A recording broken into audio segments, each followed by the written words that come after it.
It's Wednesday, and I have a great conversation with you coming from two of our longtime smart listeners, Kevin Richberg and Bill Boyle, join me together today. We love when thunder and lightning join us. That's what I've named them. I don't know why, just to, raise the stakes. But I got to give myself credit. I'm good at finding smart people. I might not be the smartest, but I certainly ask the smartest pretty good questions. In this case, putting them together is a real good idea. It's such a good conversation. Such smart fellows, these two, and I love their chemistry with each other and with me, and it just works. So I think you're going to love our conversation. If you want to jump to it, you should. It starts about 20 minutes in.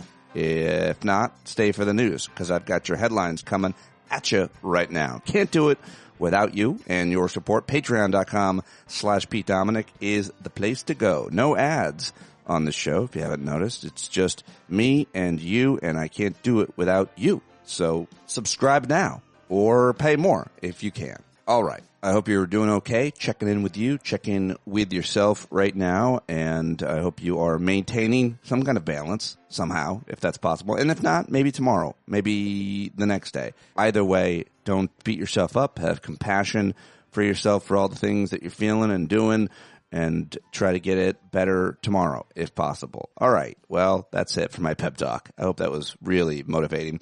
Now I've got to get to these headlines. Let's start with a whole bunch of court rulings from yesterday. The Trump administration defied a judge's order to explain what it has done and plans to do to seek the release of a Maryland man who was wrongfully deported. Of course, you probably know about that, but that's a story we'll continue to follow. The Supreme Court yesterday also appeared likely to rule for parents in Maryland who objected on religious grounds to books made available in a school district's elementary schools that feature stories about gay and transgender characters. I don't know why they're afraid or what bothers them, but that was the plaintiff in the case, and it looks like the Supreme Court might rule for them. I'll talk with Eric Siegel and Glenn Kirshner about these and other legal issues, including the administration's latest legal setback, where a federal judge agreed yesterday to block the Trump administration from dismantling Voice of America, the 83-year-old international news service created by Congress. U.S. District Judge ruled that the administration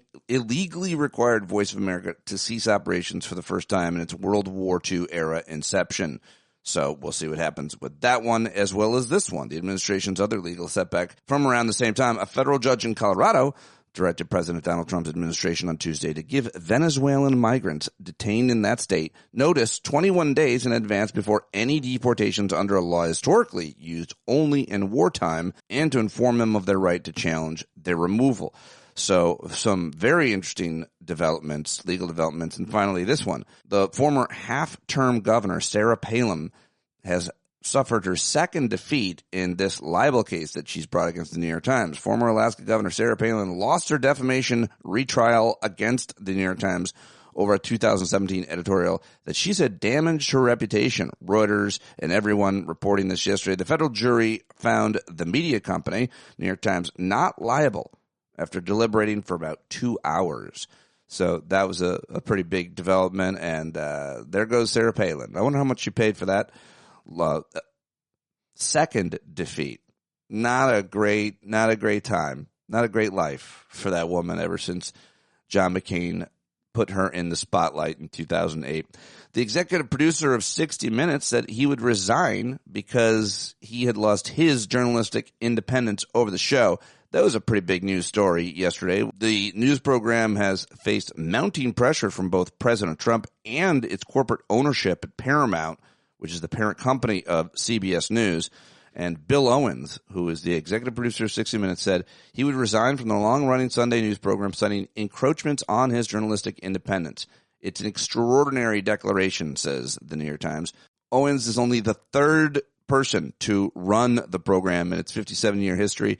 He told his staff in a memo that over the past month, it has become clear that I would not be allowed to run the show as I have always run it, to make independent decisions based on what was right for 60 Minutes. So having defended this show and what we stand for from every angle over time with everything I could, I am stepping aside so the show can move forward, he wrote in the memo. Big deal, and I'll play a clip from, I think, Jake Tapper I got coming up about that, and we'll certainly be wanting to talk more about that story in the coming days and weeks. It's a big one.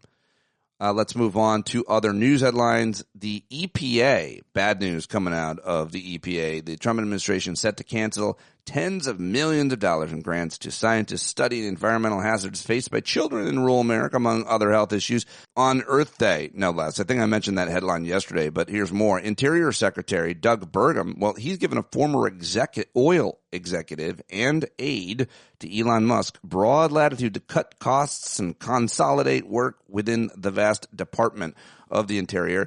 Oversees more than 500 million acres of land across the United States, and now all of that's going to be in charge by an oil executive? Okay, great. I thought Elon Musk was this great environmentalist. I mean, I never thought it. But now a new study has found that rapid changes in temperature have become more frequent and intense in recent decades. I don't think we needed a study to tell you that, but certainly helps. And it's not helpful, this news. And here's more. Here's more news. Not necessarily climate related, but Trump's trade war is expected to slow economic growth across the globe this year. Could be a good thing for the climate, honestly. The IMF projected this. Several top executives have pleaded to the White House for tariff reprieves. Oh, yeah, maybe they'll get them. Maybe they won't. International news.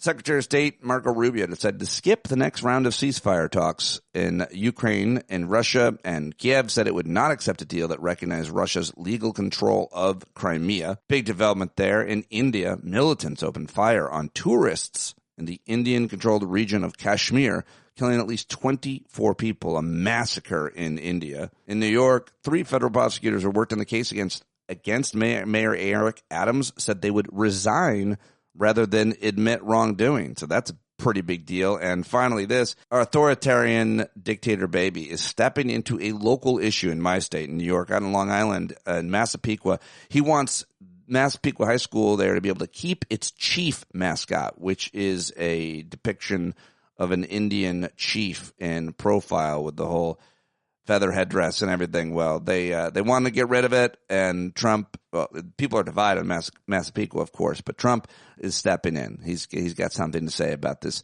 local issue, and that's disgusting, of course. All right, more headlines coming up in my conversation with Kevin and Bill. We'll unpack a few of them, but now it's time to get to the clips that I've got for you right now. The clip show.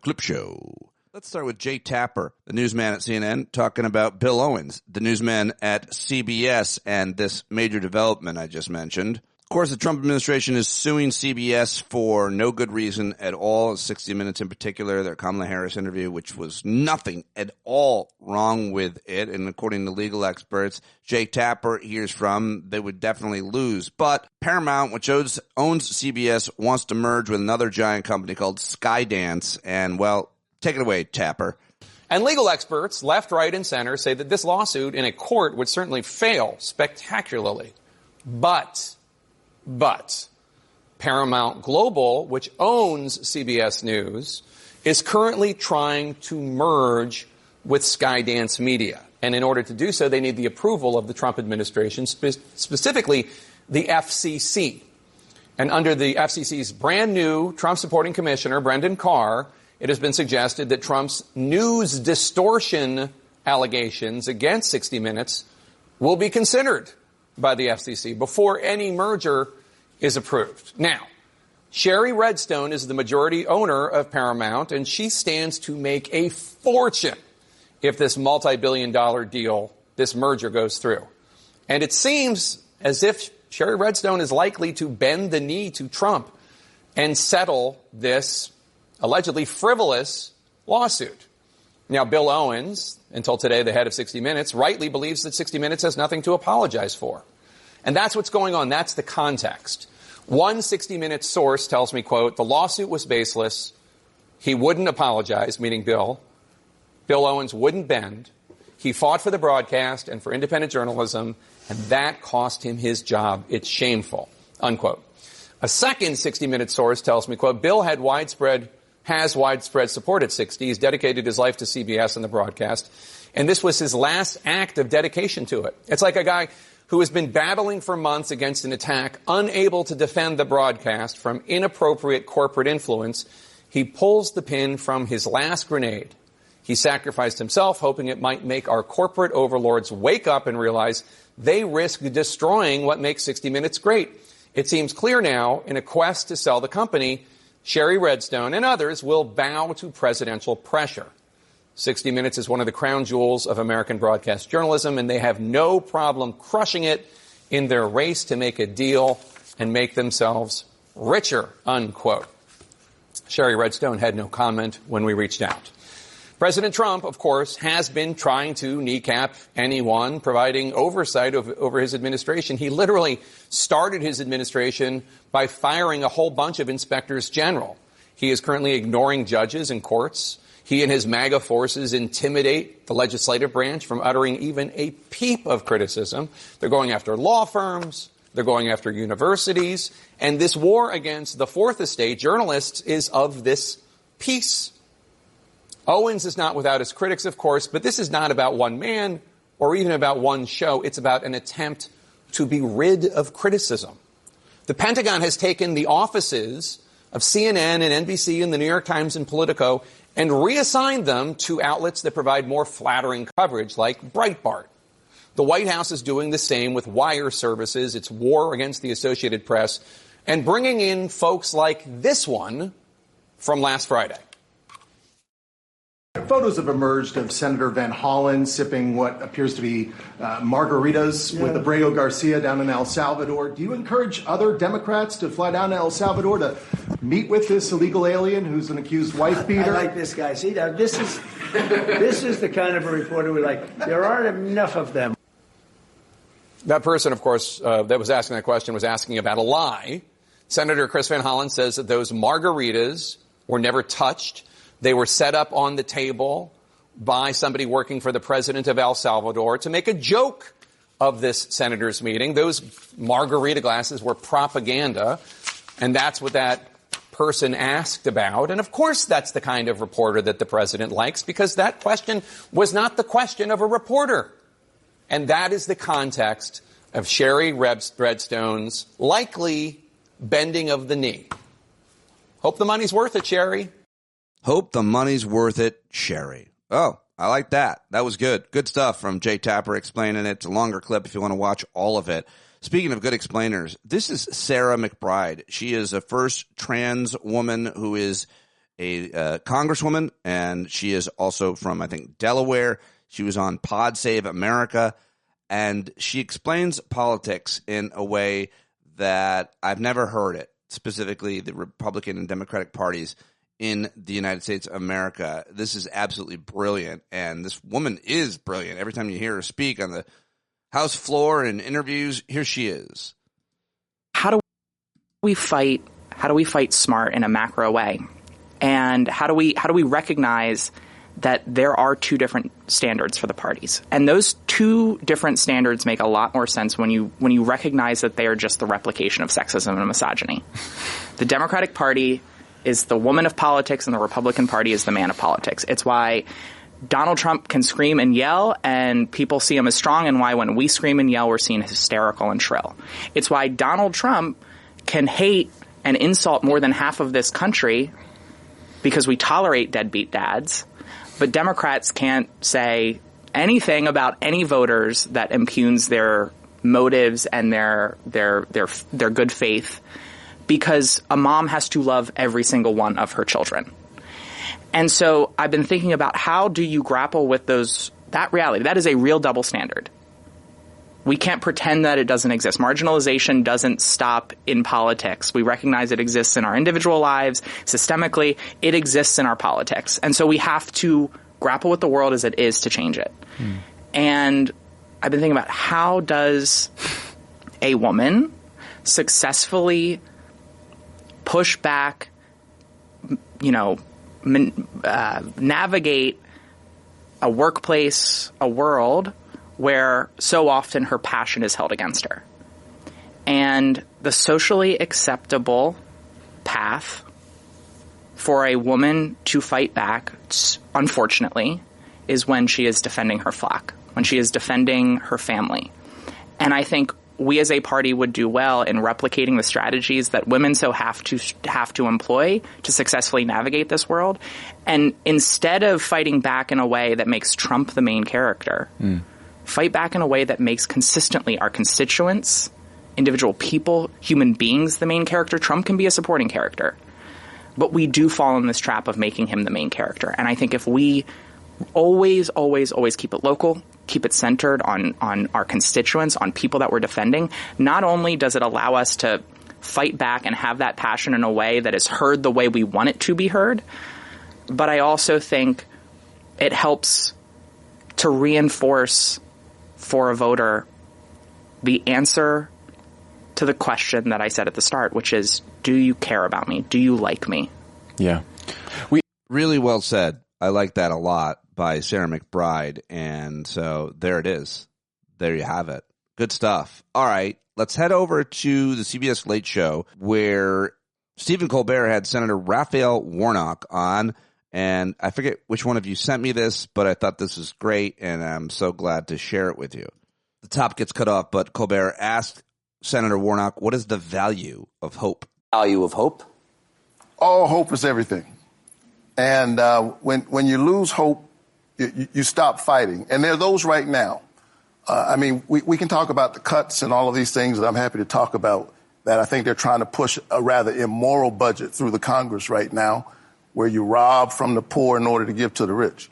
But the other famous saying goes, show me your budget and I'll show you what you value. It's Robin Hood in reverse, and I think a budget is not just a fiscal document, it's a moral document. But the other thing that's happening in our country right now is that there are those who are trying to weaponize despair. They're flooding the zone, and they're hoping that you won't fight. You need to prove them wrong.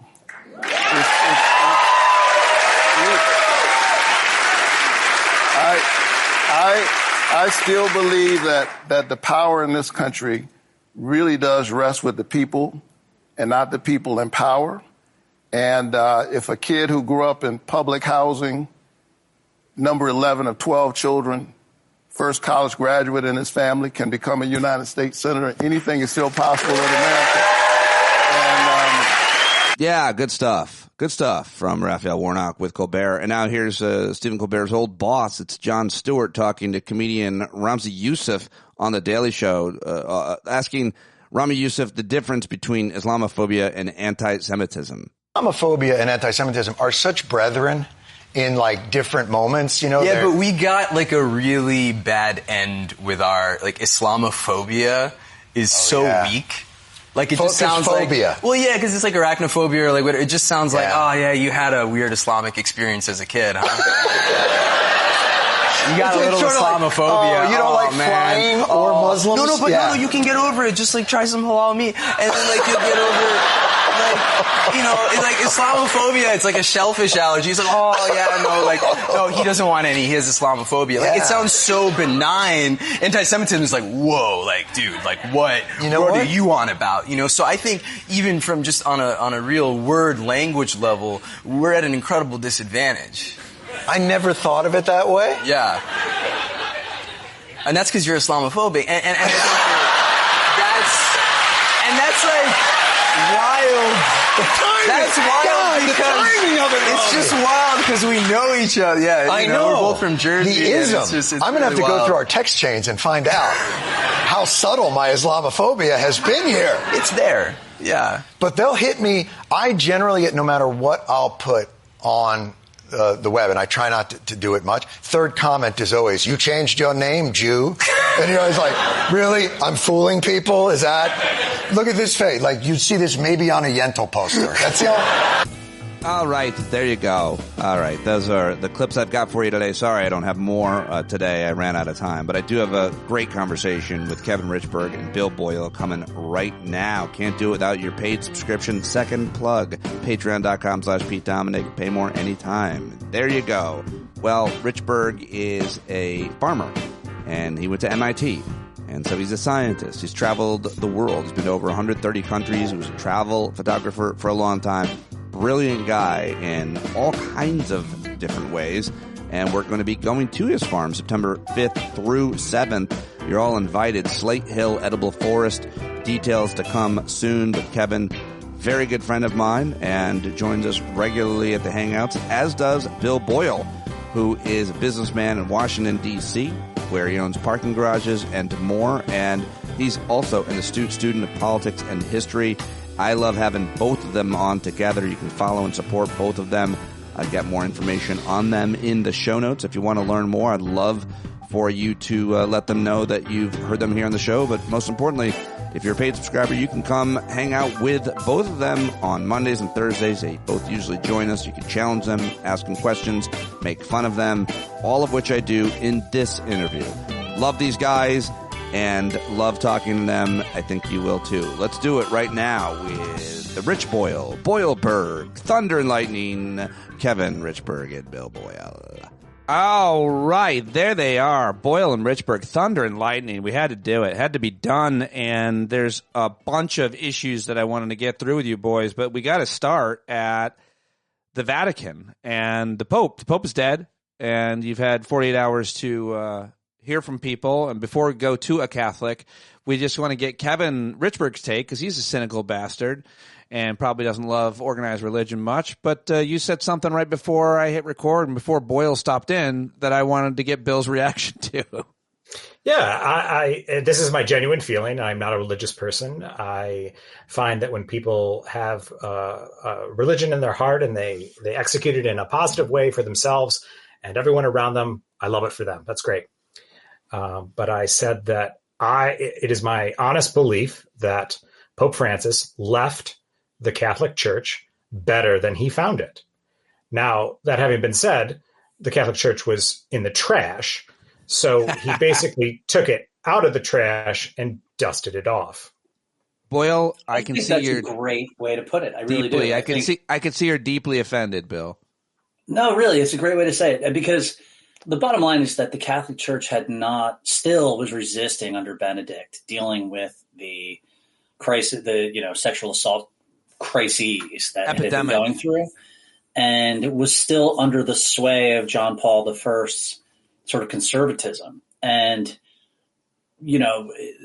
this Pope Francis, he did a bunch of things that I think if you're not Catholic and paying attention would totally miss. Like, he is, he came in, I think he was a Jesuit. Am I correct? Yeah. Yep. But he named himself Pope Francis after a Franciscan, right? Like, there's a bunch of little things he did, a bunch of little gestures that individual groups saw and understood that laid him out as a very liberal and very open-minded guy. The things he said about homosexuality, about, he's the guy on the captain of a gigantic oil tanker. And turning that is a delicate and very difficult and long-running thing. And on the oil tanker, there's a whole bunch of trusted priests molesting kids. I just wanted to and as you and I have had this discussion, the percentage of priests molesting kids is the same as adult males in general in the population. Which is not a thing you hear. Now, that's not to say that they did not handle it terribly globally.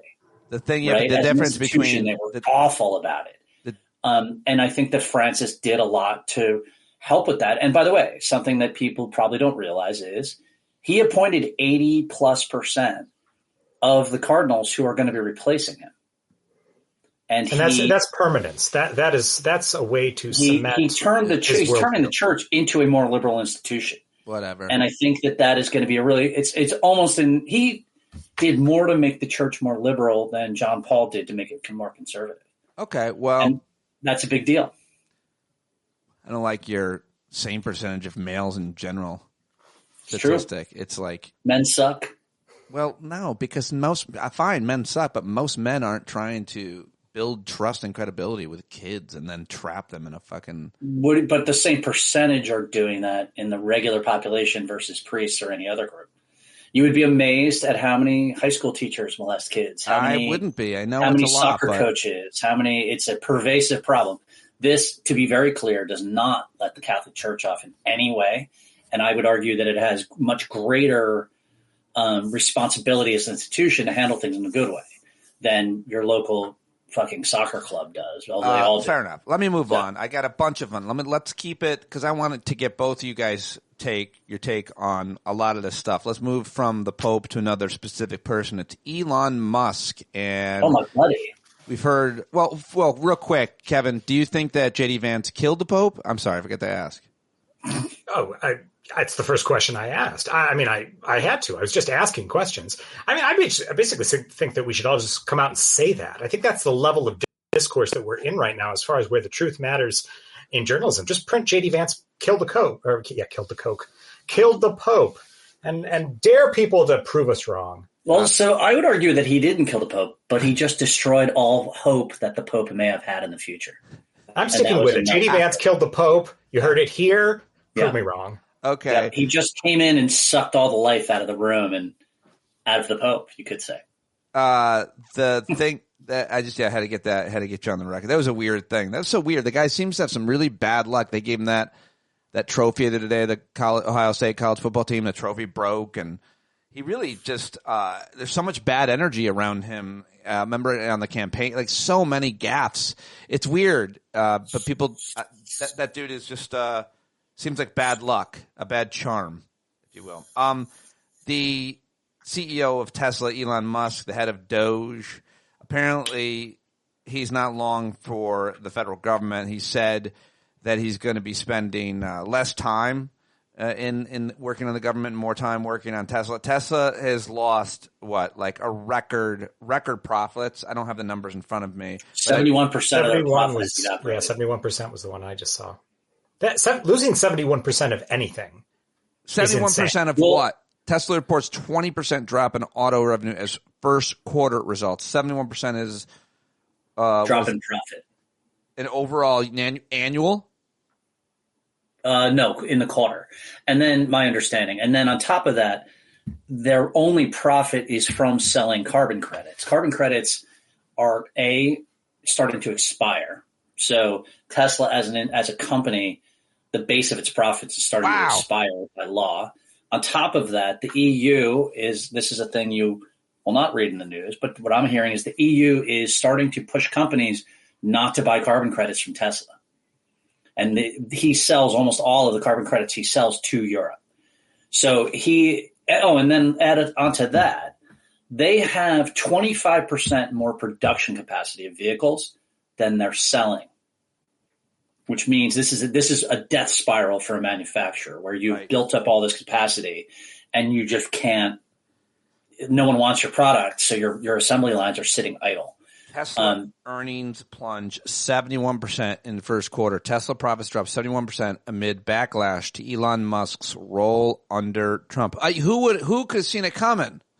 Everyone. Every single person could have seen that coming. Both of you. Yet Elon Musk is a genius.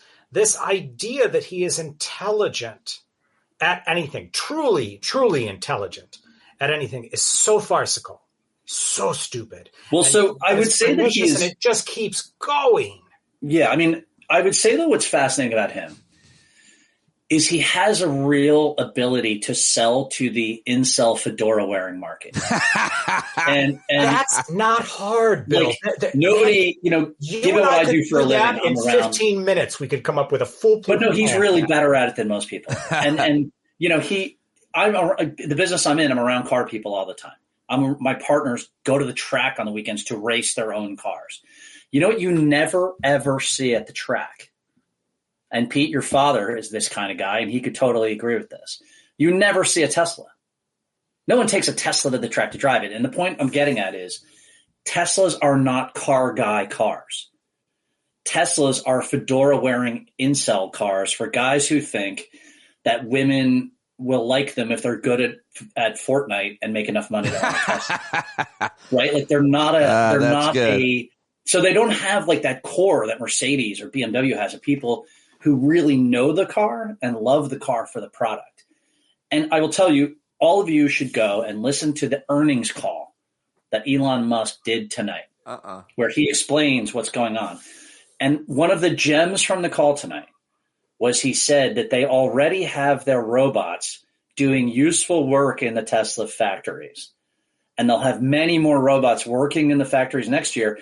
And soon we will be in an abundance utopia. I shit you not. This is what he said. I listened to it. An abundance utopia where his robots will be doing all the work for people. It's insane. This is the guy who's been promising full self-driving for 15 years. in 12 months for 15 years. It's insane. And I do think the death spiral has begun, although I have to tell you, I have not shorted the stock yet. Well, I can't bring myself to short the stock. Well, that's because there's so many fedora-wearing incels who will support it until it's totally dead.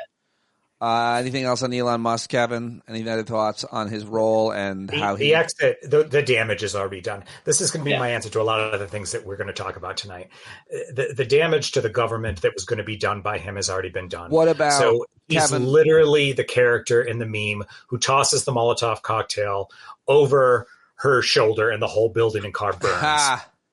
What about his desire to, Wall Street Journal's investigative piece, his desire to spread his seed, populate the planet with Elon Musk's? Kevin, what do you think about a guy who would? That is the definition of megalomania at a bare minimum, and probably far worse, a form of narcissistic psychopathy that belongs in health textbooks and racism not in real life. Yes, and yes, and eugenics and things that we believed we left in the dustbin of history. All the oldies are coming back. Yeah, eugenics is coming back. Yeah, measles. Open racism is a hot now. It's back. These guys are the AM radio of fascist politics. Again, right? Yeah, well, they are. It's the way that this is going. We're all going to be communicating with each other on a CD radio, and that's going to be it. Yeah. Well, I said something smart for once about a month ago. No, it was a couple of shows ago. I feel like, what did you say? The AMization of radio? I said it's the AM radio of fascist politics. Right, but it's like all the old hits. But it's like all the right-wing talkers that were, on AM radio and even at Sirius XM that I worked with, shared an office with, like, I used to listen to them and think, man, if I believed this shit, I would kill my neighbor. Yeah. And I would run to the border and I would, the killing babies, like all the shit they were saying all the time. And now it seems like a critical mass obviously believes in what the extremists would say on the radio that they even didn't believe. And now, even more, I read Mark Levin is now working somehow as a consultant to the administration. Mark Levin, one of the most popular. That's the guy I always think of because I used to listen to him every day on the way home going, who likes this guy? Anyway, good. Let me ask you about the trade war. It is on, is hot. Gold is on fire. Speaking of talk radio guys, if you'd listen to them, they would have finally been right. The price of gold has been surging. Stocks also shot up this week. The president, our dictator in chief, he tanked markets earlier this week, at the beginning of the week, by talking about firing the chairman of the Fed. And then he said, he's not going to fire him. And so markets, I think, started surging. Do I have that right? Are we paying attention to that at all? Because we don't have to spend a long time on this, but we do have to talk about it. Kevin, you first. Are you paying attention? Are the markets a child that you hold a candy out to, and when they see the candy, they smile bright and go, "Wow!" And then you take the candy away and they're, meh. Yes. That's what you just described. This is, and I understand that this is human behavior on a grand scale, but there's an absurdity level to this. Yeah. That Donald Trump can come out one day and say something, and then 2 days later this thing moves. I'm so over it. I'm sure that they are too. Serious people who have money at stake in this have got to be over this. Unless they believe that this is a game where they're making money out of, and Bill probably can speak more to those sorts of people. They're just not in my circles, Bill. The folks that can gamify this as to, I know exactly when to buy and exactly when to sell, and I'm going to come out of the Trump administration more powerful than ever. Well, the difference between Kevin Richberg's circles and Bill Boyle's is like Mars and Venus. Richberg is like mostly farmer's market, and Boyle's a DC animal. And you texted me something earlier this week, which I thought was really interesting, about something one of your businessmen friends said. So as a way to answer this question about markets, what are your businessmen friends? Oh, here it is. Talking about shipping and supply lines and chain chain of supply and all of that. And this stuff is really boring and complex, except it affects literally everybody who goes to any store to try to buy anything. It's either there and it's expensive, or maybe it's not there at all, or it's not even sold here anymore. But there's a lot. You should read it. You should read the text. Okay, I wasn't sure if I had permission. Yeah, go ahead. Let's see. My buddy who runs a very big shipping industry company, I can say that. Mm-hmm. He just copy and pasted the text to me. Your friend wrote, "It's a bloodbath for shipping. Very few bulk and liquid shipments, unless they're moving pursuant to a long-term contract. So much shipping happens in the spot market, freight arbitrage. Business is frozen from a lack of predictability and the possibility of fees on Chinese-built vessels.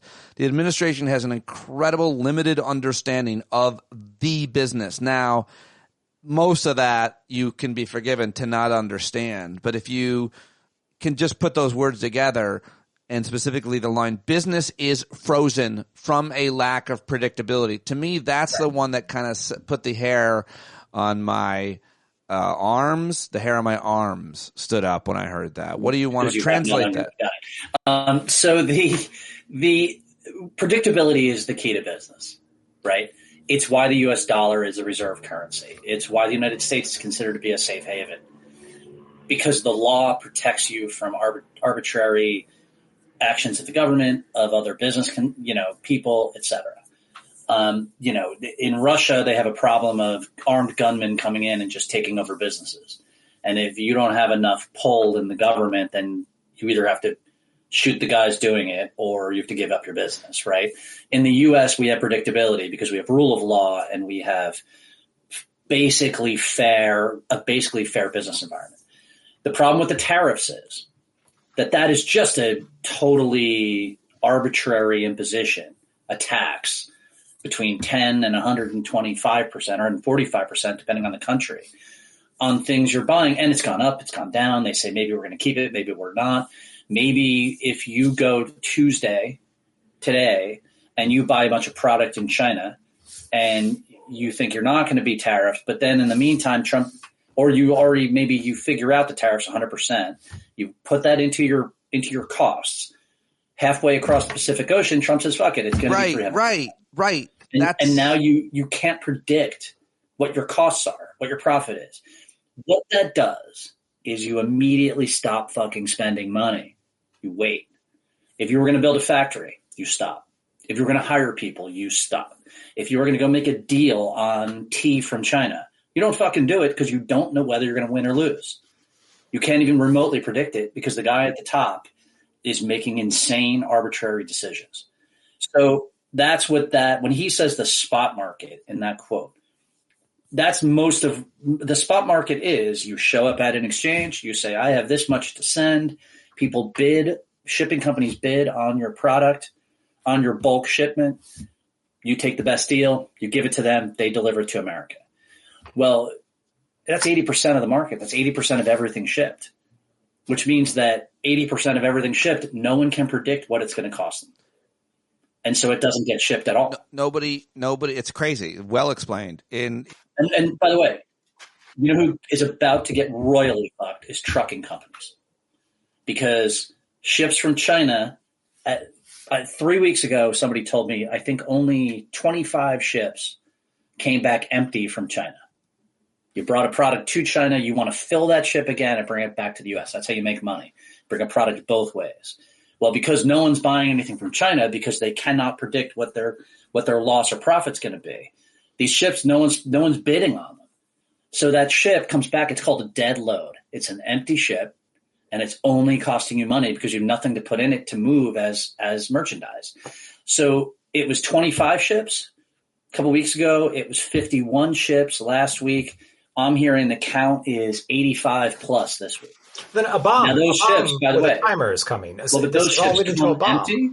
Those ships come empty, and every truck in the port of Los Angeles that was emptying a ship and delivering widgets, solar panels, toys to America now has nothing to bring, and those trucks aren't going anywhere. Which means the biggest number one employer in something like 35 states is truckers. and they don't have anything to fucking deliver, which means they're not getting paid. I would love to hear from folks listening to unravel any thread of what Boyle said. And Kevin Richberg might not be a banker, but I realize as Bill started talking there, you are a farmer and predictability matters a great deal to you, but you're also spent a lot of time doing research. You're a scientist. And so I wanted to shift the conversation away from markets and finance and specifically the economy to all these headlines, these flood of headlines on the attack on research, on academia, and specifically on research. I just read this from the New York Times. A groundbreaking microscope at Harvard Medical School could lead to breakthroughs in cancer detection and research into longevity. But the scientists who developed computer scripts to read its images and unlock its full potential has been in immigration detention center for 2 months, putting crucial scientific advancements at risk. So if it wasn't enough that the Trump administration was cutting funding and threatening specific institutions, their stupid immigration scheme is putting important researchers in jail and they can't do their research. My question to you is just any reaction to any of these cuts at NIH, these people that are losing their jobs, that are doing good research, that are doing in the government or in academia. It's way, way, way worse than that. Going back to what Bill was saying, what Bill is describing is something that will physically happen. It's happening now. It will happen downstream. The people who will be holding the bag at the end, it will always be you and me. Always the consumers will always get the bag at the end. The bag is coming to them. What you're talking about now with science is the absence of our future. Not that something bad is ultimately going to happen. And that is truly, truly sad and hurts us possibly even more than a recession. A recession could come and go and we could fade into the future and bring back the economy. We are never going to get back the research that's never going to happen. We are never going to get back the scientists who leave. We are never going to get back the truth and the facts of things that are altered for political reasons. And the scale of that won't even be quantifiable because there won't be any data because it didn't happen. And that may seem like something that's hard to wrap your head around. It is. But we cannot say that microscope, that person who's been in detention for 2 months, what it would have done to a potential future, you can't prove it because it isn't going to happen. Yeah. It's very well, and it ramifies out from there, right? Because it's not just that she's idiotically in prison. I think, is she Russian? Oh, I don't know. I didn't even see the gender of the scientist. Go ahead. I'll look it up. I think she's Russian. But anyway, it's not just that she's not going to finish that research. It's that someone's not going to come here. Many people are not going to come here to do research in the first place. Right. Because why would you risk that? And so it is what you can see is an order of magnitude less than what the actual effect is. Harvard created 142 scientific patents last year. What are we going to get this year? Probably not that many. The historical corollary is Germany and German scientists and European scientists fled Europe en masse, coming here and creating an enormous wave of breakthroughs in the 50s and 60s. Enormous. Changing the course of human history. Whatever we were going to do isn't going to happen now, and we'll never know it. The future of a potentially groundbreaking cancer detection tool hangs in a balance that the only scientist able to unlock its full potential sits inside a Louisiana immigration detention center awaiting possible deportation to Russia. Researchers at Harvard Medical School's Kirshner lab say they are unable to use their one-of-a-kind cancer detecting microscope without Ksenia Petrova, a Russian-born scientist who developed the computer scripts to use and analyze images. By the way, she is a known critic of Putin. Oh. So forget about just the scientific part of it. She goes back to Russia. Well, that's why I'm guessing he's taking orders. Yeah, but I mean that just as a humanitarian part of it, it's even worse because it's probably her life at stake. The last thing I want to say for last, I figure I've got legal experts coming. I think Siegel and Kirshner I'm going to talk to tomorrow, but I wanted to get both your, human take and this, political take, much less if you got any legal analysis that you've read or heard about of what's happened to, of course, Abrego Garcia and all of the rest of these guys. Apparently, like 90% of them, there's no evidence that they committed a crime other than coming into the country or staying here past their visa illegally, if you will. But what do you make of the court rulings? It's real hard to keep up with the latest legal developments. The Supreme Court today appeared likely to rule for parents in Maryland who objected. No, that's not it. The administration's latest legal. A federal judge agreed Tuesday to block the Trump administration from dealing Voice America. Nope, that's not it. A federal judge in Colorado in Trump's administration Tuesday to give Venezuelan migrants detained in that state notice 21 days in advance before any deportations under a law historically used only in wartime. Okay, that's not it either. The point is, these are all legal developments every day. You could be forgiven for not being able to keep track. Bill, you first, your reaction to what you saw with Senator from Maryland, Chris Van Hollen, and all the developments with Abrego Garcia and these others, not to mention just the future of habeas corpus due process in these United States of America. So Chris Van Hollen did a really great thing, which is that he did the obvious thing. He actually did his job, went there and said, this is bullshit. This is un-American. It's not okay. And what he really did that is smart is he did not listen to or worry about all the polling people in the Democratic Party going, whoa, Trump actually does well in immigration. He actually did Karl Rove's thing of attacking Trump at directly what is his strongest polling area, which is controlling immigration. And the way he attacked him, though, is saying, whatever, you want to control immigration, I don't give a shit about that. But if you don't have due process, then you are not an American president that anyone should have. And that is exactly how to go after this issue for Democrats. Van Hollen was on every single Sunday show. MAGA influencer tells Steve Bannon Trump will have no choice but to suspend habeas corpus. And can I just say this to both of you? Yes, he's single, right? We need to stop talking about habeas corpus and due process.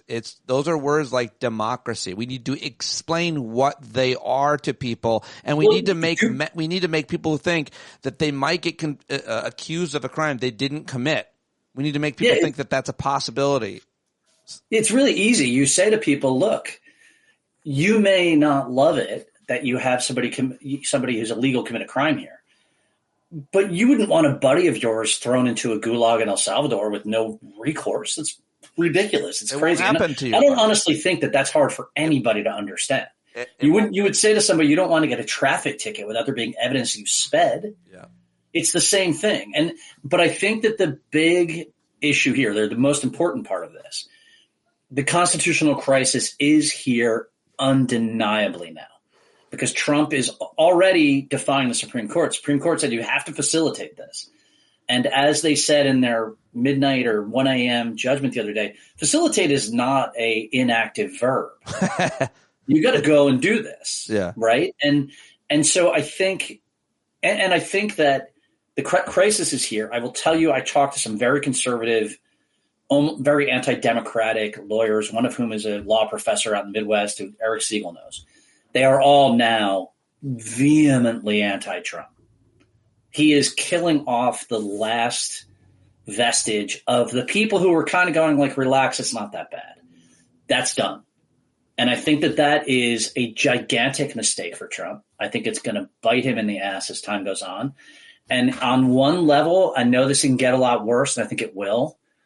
But thank God for the fucking stupidity of these people. Yeah, no, that's a good point. Kevin, on the immigration issue, the courts, are they holding up all these injunctions, more orders to stop what you're doing than ever before against any president? What are your thoughts about the courts? More orders that come to tell them to stop, the more that the ones that they are evading or just downright saying F you are going to slip through the cracks unless journalism gets, better. Back to Chris Van Hollen, I agree with Bill 100% on how he handled that. And I look forward to looking back on this time as how Chris Van Hollen single-handedly killed Gavin Newsom's ability to become the next Democratic nominee for president, because that's not happening. Well, just that's make a little prediction now. It's a little inside baseball, but it's important, I think, because I guess one of you or both can explain, but I'll try. Gavin Newsom basically said we need to not be so concerned on this immigration issue. We lose as long as we're talking about immigration. We need to talk about economics, finance, pocketbook issues, and that is that about. Right. Gavin Newsom has always, there's been something in the back of my mind that's always been a warning. Gavin Newsom is like a man wearing a trench coat that every once in a while the trench coat slips open and you see what's really inside, which for him is just blatant opportunism. And we went through this in Trump 1, where creatures came out of the woodwork in order to be able. Yes, it's the Michael Avenatti syndrome. And everyone's like, oh my God, Michael Avenatti, he's us. We are him. Michael Avenatti's a scumbag. And I'm not calling Gavin Newsom a scumbag. I'll stop at opportunist. I don't have any respect for him anymore. I think that how he has conducted himself in Trump 2 disqualifies him for every future office. But just to be clear, the argument amongst Democrats and progressives, the political argument about what message is best is that did I frame it right? Like, let's not talk about immigration. We lose when we're talking about immigration. We lose when we're talking about trans. We lose here. We need to focus on where we can win. That's an important. Bill illustrated why that's garbage. Why that's always been garbage. The most important things that are happening are nested inside of Abrego Garcia's detention in El Salvador. If we lose. Yes, let's get some better terms for habeas corpus. If you can have your neighbor inform on you and you go to jail and they throw away the key, that's the end of everything for all of us. And let's just workshop ways of saying that to people and scaring the ever-loving piss out of them, because that's what's happening to these individuals. And the reason that they are trying to get them out of the country on this Foreign Enemies Act is because all of those people know that the courts would not find they are in these gangs, would not find they have committed any crimes. Right. That the worst thing that these people did was came here illegally, and sending them to a concentration camp or a death camp is not going to be something the average independent voter is going to say is okay as a punishment for simply crossing the border. Yeah, and that is perfect. And the last thing I'll say about Newsom is that Newsom can't make the distinction between he thinks that talking about rights is the same thing as being an identitarian, about being all about identity. There's an argument that you don't want, and you help the Republicans if you frame everything in the terms of people's identities as LGBTQ or a minority or white or whatever. And I think that's a fair argument. But he can't make the distinction between, like, okay, it doesn't really matter whether someone is brown or white or gay or straight if they're being thrown into jail in El Salvador with no due process. And it's actually the perfect argument to have, because it's a pin in the balloon of the Republicans' arguments that everything is identity. That's Trump's identity. Right. And you can say, look, like, the problem with thinking of things that way is that you completely destroy people's rights. You destroy the rights of the people that look like you and don't look like you. And there's no way that if you destroy the rights of one group, you don't do it for everyone else. You cannot, Germany, blonde, blue-eyed Germans didn't live a free life. And that would be the same for MAGA clowns if Trump is allowed to do what he wants to do. What is giving you hope this week, Kevin? Anything? Spring finally came. And with every setback, sometimes you get a boost. And particularly for me at the farm, and something that I'm happy about, is our spring was so late, so cold, and so everlasting that now that it's over, all the trees are going to bloom all at the same time. They're all going to set fruit, and the harvest is going to be massive. It's going to be more than I can possibly know what to do with. And that's all because the slow, awful cold kept all these trees asleep until all at once in one glorious week, which is this week and part of next week, they're all going to be able to flower all at once in this massive display of wonderment. And I haven't seen anything like it in 20 years. Wow. I like that. I like the way you described it as well. And Boyle, you just got back from a trip. What brings you hope right now?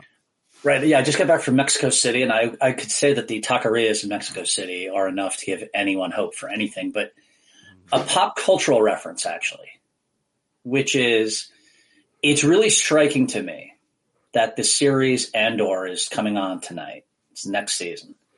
And the whole thing is based, most people don't know this, on a movie called The Battle of Algiers, which is a classic movie about the French occupation of Algiers and the revolution that threw them out.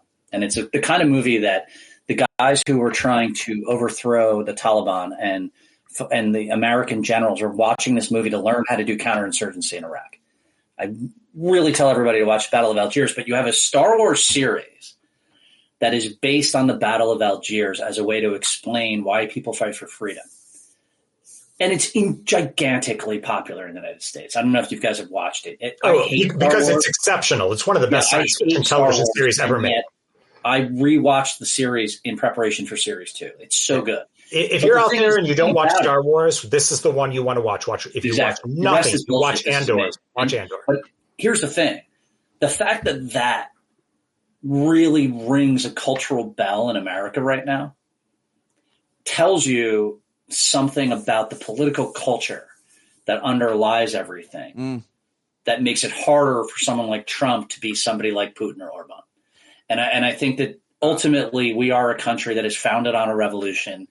Our ultimate goals and our ultimate culture is just inimical to people like Donald Trump. And I think that over time, Kevin's spring will start out cold, but the political bloom will come eventually. Wow. I just have to say here at the end how great I am at scouting talent. This was great. You're both so smart, and that was a wonderful set of questions that I decided to come up with to set you upon each other and upon all of these issues. Thank you very much for joining me, gents. Always great. Really appreciate it. Good stuff. Thanks, Pete. Thank you. Yeah, giving myself credit for finding those two guys, putting them together, and asking that series of questions. I love the ending, love the conversation, love them both. Bill, Kevin, thank you very much. Hope to see you at Thursday night's Hangout. Hope to see you there. You can talk to them, or hopefully meet them at Kevin's place. Well, you definitely meet Kevin. I don't know if Bill's going. But September 5th through 7th, it's Slate Hill Edible Forest Farm Jam. Join us there. We'll have more details soon. Okay, that's it. That's all I've got for you. I hope you have a great day. I hope you choose to listen to the right voice in your head, the right wolf in your head. I hope you try to find ways to give love and peace to each and every soul you come in contact with, although that might be a heavy lift, heavier than ever before potentially in our lives. But let's try to do it for each other and for others, and that is all I've got. Jon Carroll taking us out as he does every day. Buy his new album, JonCarroll.org. Take it away, Johnny.